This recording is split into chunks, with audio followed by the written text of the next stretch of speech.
Teman-temanku, Shalom, berjumpa lagi dalam YouTube channel Tanya Aja Pasti Ku Jawab. Berikut ini kita akan menyaksikan sebuah video diskusi agama antara apologet Kristen Edis TV bersama dengan Muslim. Nah, seperti apa diskusinya? Mari saksikan video ini dari awal sampai akhir dan semoga memberikan pencerahan ya. Erni Herdiani, silakan nyalakan kamera. Oh, maaf jangan pakai kamera ya. Saya nanti anak tengok. Kenapa? Anda Muslim? Ya, saya Muslim. Anda Muslim. Baik, kita tes logika ya. Siap tes logika? Ya, ini menurut logika saya ya, yang saya jawab ya. Ya, sebentar. Lihat ini. Ini ada tulisan, Muhammad itu bukanlah bapak dari seorang lelaki di antara kalian, tetapi dia adalah seorang nabi. Sudah? Iya. Oke. Pertanyaan saya, yang ngomong di sini siapa? Yang ngomong di situ ya Tuhan. Oke, Allah yang ngomong. Allah sedang berbicara kepada siapa ini? Kepada umatnya. Bukan kepada Muhammad. Bukan Kepada Muhammad. Berarti ada ayat di dalam Al-Quran yang bukan difirmankan kepada Muhammad. Menurut logika saya, itu isi Al-Quran bukan semuanya ke Muhammad. Oke, berarti isi Al-Quran, tidak semua Al-Quran itu adalah firman Allah kepada Muhammad. Iya. Oke, mana ini? Tapi coba bikin statement dulu. Ya, kameramu nggak ada, jadi nggak jelas kita ngomong sama siapa ini. Coba nyalakan kameramu, terus buat statement. Sebab ini saya suka dengar ya para ustadz ya bilang itu isi Al-Quran sebagian besar itu dari Alkitab. 75% itu dari Alkitab. Anda meyakini itu? Saya yakin. Ini Anda Muslim atau apa ini? Saya Muslim, demi Allah ya, dari kecil saya Muslim. Tapi saya tidak tahu kenapa ya, saya jadi sering ini dengar ya, sering tengok-tengok ini ya, debat-debat macam ini. Jadi saya mungkin lebih percaya kepada Alkitab. Buset. Ini apa tidak berbahaya ini nanti? Kemarin sudah ada Muslim. Menurut logika, katanya menurut logika saya, ini hak saya. Iya, tapi kan Anda tidak jalankan kamera, nanti saya dibilang fitnah ini. Nanti saya dibilang fitnah, bahwasanya itu adalah oten gitu. Tak apa, nanti orang lain malah yang fitnah ya. Begini, kalau di tempatnya si Juma, ya kan, memang di situ banyak ya didapati terbukti bahwasanya ada orang yang dia memang sudah Islam, tapi dimualap-mualapin lagi padahal udah Islam. Nah, saya tidak mau di channel. Saya orang Islam asli dari kecil sejak lahir keturunan semua, tapi saya jujur ya, saya bodoh, tidak tahu itu isi Al-Quran, arti-artinya. Bahkan saya melakukan sholat pun saya itu tidak tahu apa yang saya ucapkan, apa artinya pun saya tak tahu. Makanya saya kadang suka bingung gitu ya. Jadi tahulah, saya sudah mempelajari tentang sholat pun berasal dari mana gitunya saya sudah tahu. Oke, coba saya konfirmasi dulu nih, biar saya tidak mau. Saya ini orangnya sangat tidak mau saya bersandiwara ya. Coba saya naikkan satu Muslim untuk mengkonfirmasi. VIP Iksan, Bang Iksan. Halo Iksan. Nekat deh, segenap punya aku Iksan. Halo Iksan. Waduh, ini diajak ngomong. Sebentar, saya turunkan. Saya naikkan dulu satu Muslim ya.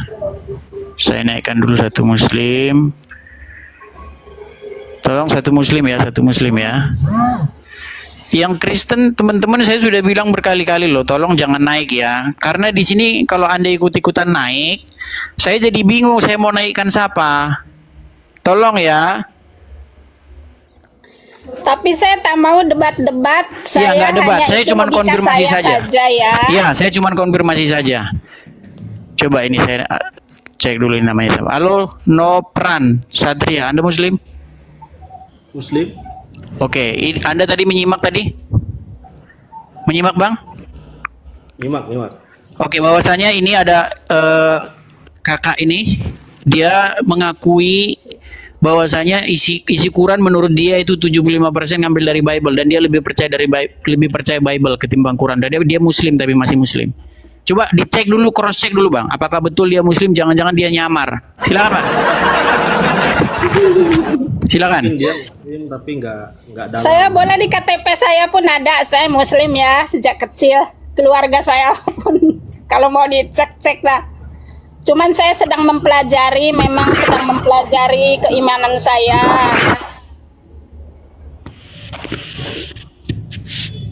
Tapi Anda Saya Muslim Islam tapi awam, saya kurang paham. Tapi saya saya sudah buka Alkitab ya, saya mempelajari Alkitab. Jadi menurut ya pikiran saya macam lebih cocok cerita Alkitab itu gitu. Iya Bu. Tapi saya percaya itu Al-Quran juga memang itu firman Tuhan, tapi kan bukan kepada Muhammad semua begitu maksud saya sih. Saya tidak menyalahkan Al-Quran. Tapi Anda sampai sekarang masih Islam, Bu? Saya masih Islam, saya belum baptis. Kalaupun mau baptis, saya belum Belum siap. Ibu itu saya masih kerja jauh, belum pulang ke kampung. berani untuk mengungkapkan sesuatu. Gimana Bang? Ibu ini awam, terus kemudian dia itu sudah pengen sekali untuk keluar dari Islam, terus dia berusaha menjelaskan sesuatu yang gak dia kuasai. Tuh dikritik Bu, silakan Bu tanggapannya.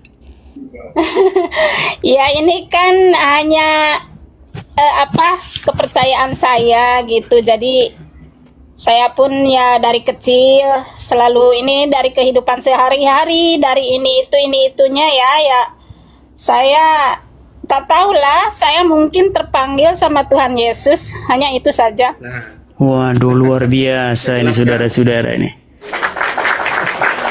Bagaimana nih setiap hari, kemarin ada satu laki-laki pengen masuk Kristen, ini ada satu ibu-ibu lagi nih, bagaimana ini si Juma ini lama-lama ini belum tikar nih, gimana nih?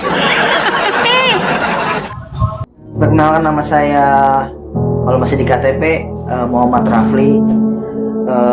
Puji Tuhan, saya sudah terima Yesus. Sekarang saya punya nama baptis Muhammad Rafli. Latar belakang saya adalah keluarga dari Muslim, keluarga papa dan mama. Saya punya orang tua, dua-duanya Muslim, dan juga ada orang saudara dari mama itu Kristen. Tapi saya lebih dominan tinggal di tempat papa. Saya itu dulu sempat tinggal sama omah saya karena saya salah satu dibilang adalah keluarga broken. Karena orang tua saya dan orang tua saya itu, mama dan papa saya suka berantem. Dan akhirnya saya dirawat sama omah saya mungkin di umur 4 sampai 7 tahun. 4 sampai 7 tahun atau 4 sampai 6 tahun. Saya tinggal sama omah saya. Omah saya kebetulan Kristen, tapi tetap saya menjalankan agamanya Muslim. Dan saya balik lagi ke Jakarta Utara. Saya balik lagi berjalan hidup seperti biasanya dengan keagamaan saya dulu. Dan berjalannya waktu sampai tiba saatnya saya lulus dari sekolah di SMA Ragunan. Saya dulu adalah atlet sepak bola, karena frustasi, karena gagal, saya cedera, saya rusak, saya jatuh di dalam dosa, saya mulai minum-minum, saya mulai dunia malam, saya mulai diskotik, saya mulai free sex, bahkan saya mulai narkoba. berjalan waktu sampai akhirnya di 2016, di situ dimana titik saya harus ditangkap polisi. Saya harus berurusan dengan polisi karena kasus narkoba. Kebetulan saya waktu itu karena frustasi main bola, saya lari ke narkoba. Tadi saya pemakai dan akhirnya saya harus jadi bandar, dan akhirnya saya ketangkap di 2016 di bulan 10. Saya masuk di rutan 2016 sampai 2017, dan ketika di rutan saya 2017 saya dipindahkan ke lapas Cipinang Kriminal, sampai 2020 saya dipindahkan akhirnya ke lapas Cipinang Narkotik. Di situ ya hidup saya masih tidak baik, saya masih merokok dan yang lain. Dan ketika di narkotik di 2020 saya sakit, saya ke klinik, saya datang ke klinik, saya diperiksa dan saya didiagnosa sakit TBC MDR atau multi drug resistant. Nah, di situ dokter bilang sama saya akan masa pengobatan saya 18 bulan, recovery 2 bulan. Jadi saya harus menjalankannya selama 20 bulan. Dan saya tidak bisa diobati, pengobatan saya nggak bisa di lapas, tapi harus dipindahkan ke rumah sakit Pengayoman. Di rumah sakit Pengayoman pun masih seperti itu, masih kehidupan saya tidak baik karena saya jauh dari saya tidak mengenal Tuhan. Kalau dibilang kenal Tuhan, tidak, saya tidak mengenal Tuhan. Bahkan ketika agama saya masih saya yang dulu, saya tidak mengenal Tuhan, saya tidak mengikuti ibadah saya. Dan di Pengayoman itu perjalanan waktu saya ketemu yang sekarang jadi saya. Puji Tuhan, dia sekarang jadi istri saya. Dia datang karena saya itu temenan sama dia dari SD, terus sempat jadi pacar saya, mantan saya. Terus kita balik lagi ketika saya di dalam. Saya sempat bohong sama dia, saya bilang saya lagi di rumah sakit Persahabatan. Ternyata di situ hati saya gelisah. 3 hari kemudian saya bilang saya di rumah sakit Pengayoman, dan dia tahu rumah sakit Pengayoman itu untuk rumah sakit orang-orang yang ditahan. Dia datang, dia besuk saya. Dia nggak pernah, dia orang Kristen, dia nggak pernah menginjili saya, dia nggak pernah kasih ayat Alkitab ke saya, dia nggak pernah tuntut saya, ayo lu harus ikut Yesus, lu harus terima Yesus, enggak. Tapi lewat perilakunya dia mengasihi saya. Dia datang bawa makanan, dia nggak memikirkan saya doang, tapi dia memikirkan teman-teman saya yang lain. Singkat cerita, dia bilang gini ke saya, sebenarnya saya capek berhubungan seperti ini karena terang dan gelap nggak bisa disatukan. Terang dan gelap nggak bisa disatukan. Oh ya udah deh, saya mikir-mikir dulu deh, kasih saya waktu deh 3-4 minggu atau 1 bulan, saya bilang. Oke. Nah, disinilah titik dimana saya bisa saya menerima Yesus. Di sini titik saya menerima Yesus. Hari itu dia bilang seperti itu. Malamnya saya tidur, puji Tuhan saya berjumpa pribadi dengan Tuhan Yesus. Di dalam mimpi saya, kehidupan saya sangat mewah, kehidupan saya sangat enak sekali, saya gembira sekali. Terus tiba-tiba saya duduk sendirian, tempat sepi, gelap. Lalu dari belakang ada yang pukul pundak saya. Dia bilang gini, bangun, kamu telah diberkati. Jadi saya bangun, saya langsung merenung, saya langsung mikir, bangun, kamu telah diberkati, maksudnya apa? Terus saya nggak asing dengan kata-kata kamu diberkati, karena keluarga dari mama kan sebagian ada yang Kristen, suka ngomong berkati gitu. Jadi saya kayak, apa ini dari Yesus? Saya bilang gitu kan, apa ini dari Yesus ya? Saya ngerenung beberapa saat, terus ada yang meyakinkan diri saya, itu dari Yesus, kamu sudah diberkati. Akhirnya saya langsung saya bilang gini, oke, saya terima Yesus sebagai Tuhan saya. Lalu saya telepon, saya bilang, aku sekarang terima Yesus. Aku bisa, bukan karena aku kan, bukan karena kamu. Tadi aku habis ketemu sama Tuhan lewat mimpi. Tuhan bilang kamu telah diberkati. Beneran, iya. Bukan karena aku kan, beneran, iya, bukan karena kamu.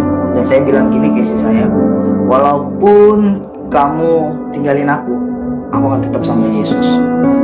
Maka buku ini sebenarnya ingin merekam bagaimana kita mengetahui konteks kelahiran Al-Quran.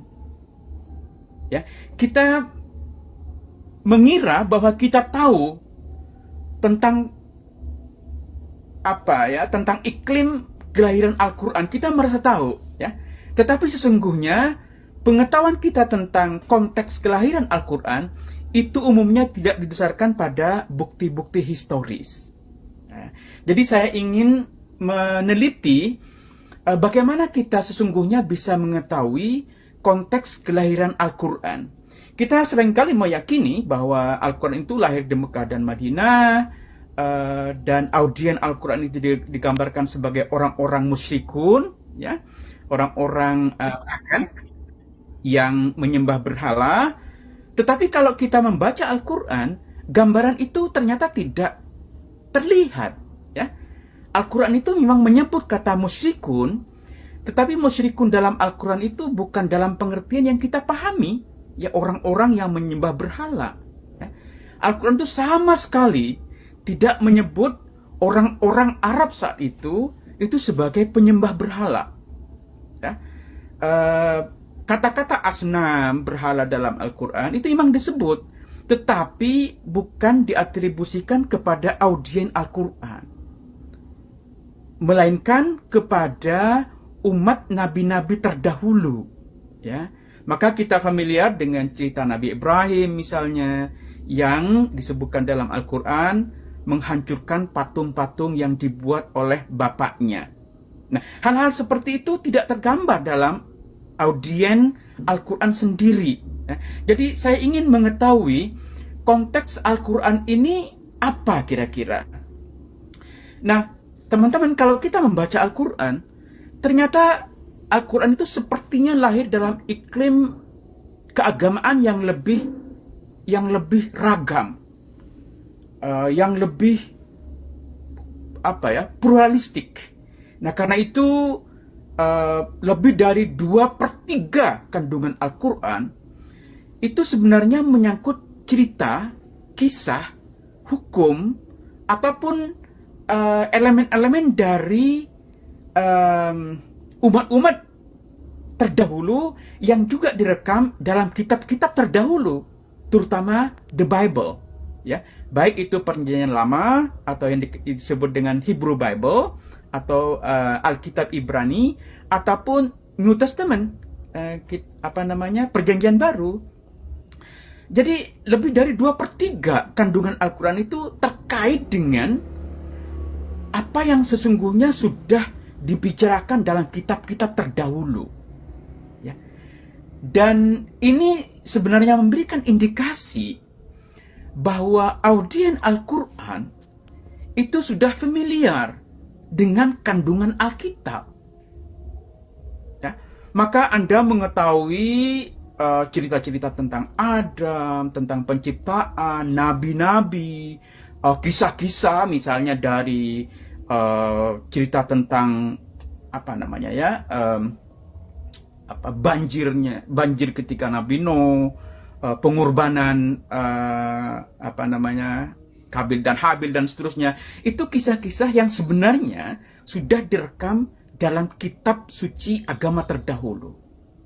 Dan yang menarik adalah ketika menceritakan kisah-kisah itu dari Adam hingga Isa, Al-Quran itu cenderung mendeskripsikannya secara sangat-sangat singkat.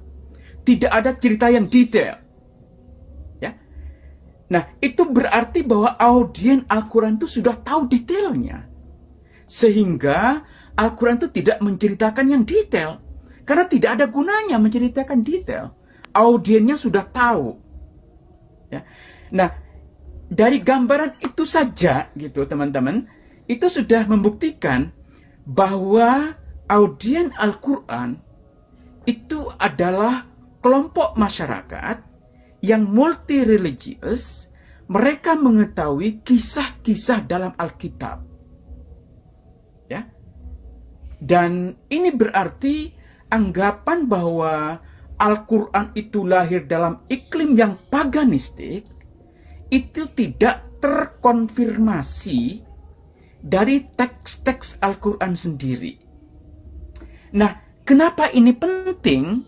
Ini penting karena membuktikan Al-Quran itu bisa dijadikan sumber yang reliable, yang dapat dipercaya untuk melihat konteks kelahiran Islam awal.